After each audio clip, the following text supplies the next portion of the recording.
What we are seeing is a recovery that is stronger, that is much more broadly based than in recent years. And we expect higher global growth this year and next. 3.6% this year, 3.7% next year. So in both cases, 0.1 percentage points higher than our July projection, and certainly much higher than the 3.2 growth that we had in 2016. Now, measured by GDP, nearly 75% of the world is experiencing an upswing. And we are seeing it's the broadest based recovery in the last 10 years. Added to that, it is actually driven by investment, by consumption, and by trade.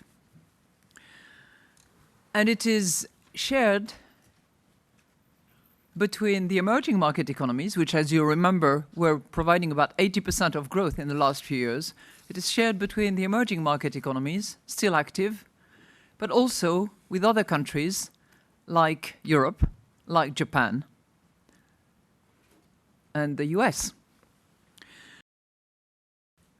What has not changed, though, is that the recovery is not complete. Last year, 47 countries experienced negative growth on a per capita basis, including many small and fragile economies.